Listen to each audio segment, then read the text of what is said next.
কালো জিরে, কাঁচা লঙ্কার সুগন্ধ আর পাবদা মাছের স্বাদ, এই দুয়ের সংমিশ্রণ যদি রান্নায় থাকে তাহলে সেদিনের দুপুরটা কিন্তু একদম জমে যাবে।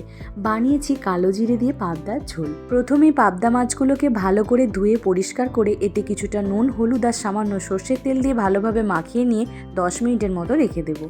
এবার কড়াইয়ে প্রয়োজন মতো সর্ষের তেল দিয়ে খুব ভালোভাবে তেল গরম হলে মাছগুলো এক এক করে দিয়ে দেব। মাছের এক পাশটা ভাজা হয়ে এলে অন্য দিকটা উল্টে হালকা সোনালি রঙের করে ভেজে নেব।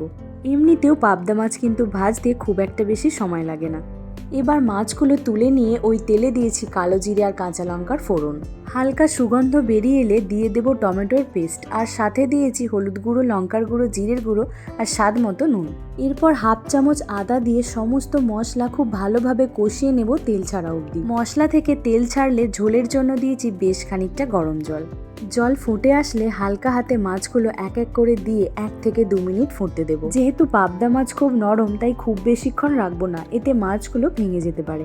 শেষে নামানোর আগে ওপর থেকে বেশ কিছুটা ধনেপাতা কুচি আর সামান্য গোলমরিচের গুঁড়ো ছড়িয়ে দিলেই রেডি খুবই কম উপকরণের তৈরি কালো জিরে দেওয়াই পাবদা মাছের ঝোল, যা ধোঁয়া ওঠা গরম গরম ভাতের সাথে খেতে দারুণ লাগে।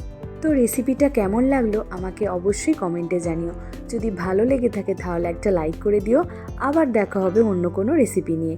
আজকের জন্য এইটুকুই, টাটা।